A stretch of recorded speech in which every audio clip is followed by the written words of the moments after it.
পরিষ্কার হচ্ছে না, পায়খানা করতে কষ্ট হয়, টয়লেটে অনেক সময় ধরে বসে থাকতে হয়, আমরা কিন্তু কোষ্ঠকাঠিন্যে ভুগছি। আজকের এই ভিডিওতে কোষ্ঠকাঠিন্যের 6টি কারণ ও সেগুলোর সমাধান তুলে ধরবো। প্রত্যেকটা কারণের সহজ সমাধান আপনাদেরকে বলবো, যাতে আপনারা পুরোটাই বুঝতে পারেন এবং পুরোটা মেনে চলতে সুবিধা হয় আপনাদের। নমস্কার বন্ধুরা, স্বাস্থ্য কথায় আপনাদেরকে স্বাগত জানাই। 1 নম্বর কারণ হচ্ছে খাদ্যে যথেষ্ট পরিমাণে ফাইবার বা আঁশ না থাকা। পেট পরিষ্কার রাখার জন্য খাবারে আঁশ থাকা কিন্তু খুবই গুরুত্বপূর্ণ। কেন সেটা বুঝিয়ে বলি। আমাদের পেটের ভিতরে থাকা নাড়িভুঁড়ি যেখানে পায়খানা তৈরি হয় এবং জমা থাকে, সেখানে আঁশ বা ফাইবার অনেকটা স্পঞ্জের মতো কাজ করে।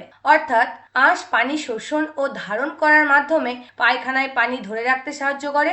তাই ফাইবার থাকলে পায়খানা নরম হয়, ভারী হয়, আর সেই পায়খানা নাড়িভুঁড়ির ভিতর দিয়ে সহজেই এগোতে পারে এবং সহজেই সেটা শরীর থেকে বেরোতে পারে। এটা তো মাত্র একটা উপায় বললাম। আঁশ কিন্তু আরো নানাভাবেই আমাদের পায়খানা হতে সাহায্য করে, তাই খাবারে আঁশ আপনাকে রাখতেই হবে। খাবারে আঁশ না থাকলে আপনার কোষ্ঠকাঠিন্য দেখা দিতে পারে। এবার জেনে নেব কোন কোন খাবারে ফাইবার পাওয়া যায়।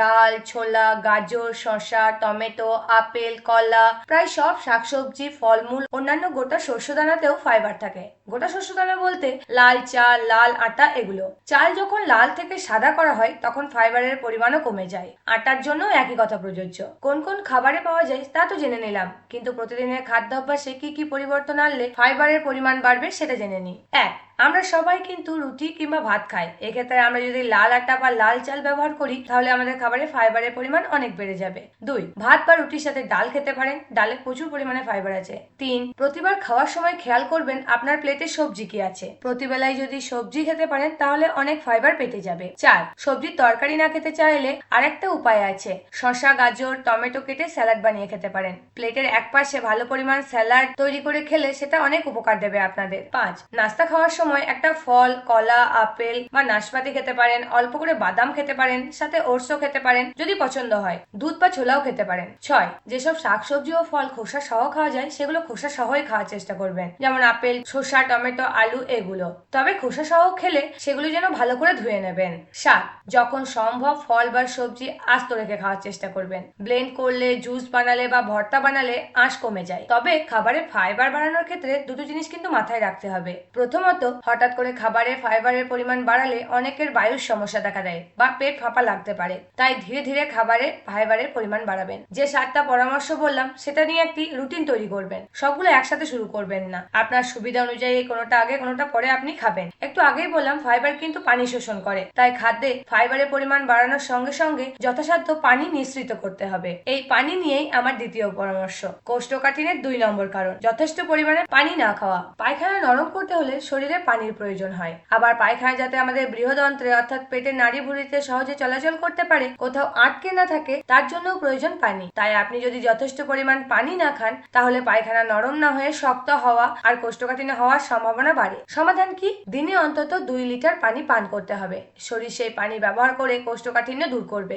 আপনার সাথে একটা 1 লিটারের বোতল রাখতে পারেন, তাহলে দিনে কতটুকু পানি খাচ্ছেন সেটা হিসাব করতে আপনার সুবিধা হবে। এবার বলবো 3 নম্বর কারণ, দীর্ঘ সময় ধরে শুয়ে বসে থাকা। আমরা যদি হাঁটা চলা কমিয়ে দিই, শারীরিক পরিশ্রম না করি, অনেক সময় ধরে শুয়ে বসে থাকি, ব্যায়াম না করি, তাহলে কিন্তু কোষ্ঠকাঠিন্য হতে পারে। শরীর চর্চা করলে আমাদের বৃহদন্ত্র অর্থাৎ পেটের ভেতরে থাকা নাড়িভুঁড়ি সচল হয় এবং স্বাভাবিক পায়খানা হতে সাহায্য করে। আমরা যত বেশি বসে থেকে কাজ করব, অনলাইন ক্লাস করব, অফিসে বা ইউনিভার্সিটিতে যাওয়া আসা কম হবে, ততই আমাদের হাঁটা চলা কমে যাবে। হয়তো সকালবেলায় ঘুম থেকে উঠে 2 কদম গিয়েই টেবিল চেয়ারে বসে সারাদিন সেখান থেকেই আপনি কাজ করছেন বা ক্লাস করছেন, দিনে আর ব্যায়াম করা হচ্ছে না, তখন কিন্তু কোষ্ঠকাঠিন্য দেখা দেওয়ার সম্ভাবনা বেড়ে যায়। কি করবেন তাহলে? প্রতিদিন কিছু সময় হাঁটাহাঁটি করা, ব্যায়াম করা বা দৌড়ানোর অভ্যাস করে তুলুন। একদম কিছু না করার চেয়ে অল্প করা কিন্তু ভালো। তাহলে আজকে থেকেই শুরু করুন। প্রতিদিন আপনি 10 মিনিট বা 15 মিনিট দ্রুত হাঁটবেন, তারপরে আস্তে আস্তে সময়টা আপনি বাড়াবেন। আর একটানা অনেকক্ষণ ধরে শুয়ে বা বসে থাকবেন না, কিন্তু একটু উঠে হালকা ব্যায়াম বা হাঁটাহাঁটি করবেন। এবার বলবেন ব্যায়াম কতক্ষণ করতে হবে। আপনার বয়স যদি 19 থেকে 64-র মধ্যে হয় তাহলে আপনার লক্ষ্য থাকবে সপ্তাহে অন্তত 2.5 ঘন্টা মাঝারি ধরনের ব্যায়াম করা। মাঝারি ধরনের ব্যায়ামগুলো হলো দ্রুত হাঁটা, সাইকেল চালানো ইত্যাদি। যদি তার চেয়ে বেশি খাটুনির ব্যায়াম করেন, যেমন দৌড় দেওয়া, ফুটবল খেলা, দড়ি লাফানো, তাহলে আপনার লক্ষ্য হবে সেগুলো সপ্তাহে অন্তত 1.5 ঘন্টা করে করা, অর্থাৎ সপ্তাহে 75 মিনিট। 4 নম্বর কারণ, পায়খানার চাপ আসলে টয়লেটে না গিয়ে আপনারা অনেক সময় চেপে রাখেন। পায়খানা না করে আটকে রাখলে দিন দিন শরীর সেটা থেকে পানি শুষে নেয়, ফলে পায়খানা ক্রমেই শক্ত হতে থাকে। সেটা শরীর থেকে বের করা খুবই যন্ত্রণাদায়ক হয়। তাহলে আপনি কি করবেন? পায়খানার চাপ আসলে আপনি দেরি করবেন না, বাথরুমে চলে যাবেন। যাদের কোষ্ঠকাঠিন্য রোগ আছে তাদের জন্য আমরা প্যানে যেভাবে বসি সেই দেহভঙ্গিটা পায়খানা করার জন্য সব থেকে ভালো। তাই সম্ভব হলে প্যান ব্যবহার করুন, কোমর ব্যবহার না করে। তবে আপনার বাড়িতে যদি শুধু কোমরই থাকে তাহলে সেক্ষেত্রে কি করবেন, কোমরের নিচে ছোট্ট টুল দিয়ে পাটাকে একটু উঁচু করে রাখবেন, তাহলেই অনেক সুবিধা পাবেন। 5 নম্বর কারণ, মানসিক চাপ, উদ্বিগ্নতা ও বিষণ্ণতা। আপনি যদি অনেক মানসিক চাপে থাকেন বা উদ্বিগ্নতা বা বিষণ্ণতায় ভোগেন তাহলে কিন্তু কোষ্ঠকাঠিন্য দেখা দিতে পারে। কি করবেন তাহলে আপনি? মানসিক প্রশান্তি আনে এমন কাজ করুন। সেটা হতে পারে আপনজনের সাথে সময় কাটানো। আর যদি আপনি বিষণ্ণতা বা ডিপ্রেশন অথবা উদ্বিগ্নতায় ভোগেন তাহলে সে রোগের চিকিৎসা করান।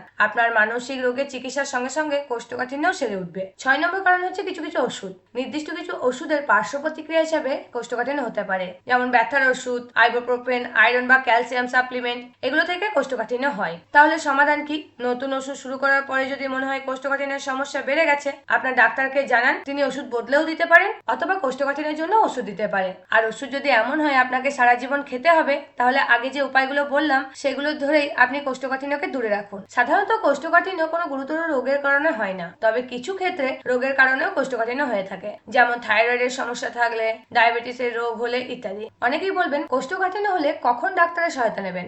যদি ঘরোয়া উপায়ে সমাধান না হয়, যদি দীর্ঘদিন যাবৎ নিয়মিত কোষ্ঠকাঠিন্য রোগে ভোগেন বা পেট ফাঁপা লাগে, অনেকদিন কোষ্ঠকাঠিন্য থাকার পর যদি ডায়রিয়া শুরু হয়, যদি পায়খানার সাথে রক্ত যায় বা পায়খানা কালো হয়, পায়খানার রাস্তায় যদি ব্যথা হয়, কোষ্ঠকাঠিন্যের সাথে যদি পেট ব্যথা হয় বা জ্বর আসে, যদি সারাক্ষণ ক্লান্ত লাগতে থাকে, যদি কোনো কারণ ছাড়াই ওজন কমে যায়, যদি রক্ত শূন্যতায় ভোগেন, এসব লক্ষণ দেখা দিলে দেরি না করে একজন ডাক্তারের সহায়তা নেবেন। আজকের ভিডিওটি কেমন লাগলো তা আমাদের কমেন্ট করে অবশ্যই জানাবেন। ভিডিওটিকে নিজের আত্মীয় পরিজন এবং বন্ধুদের সাথে শেয়ার করে দেবেন।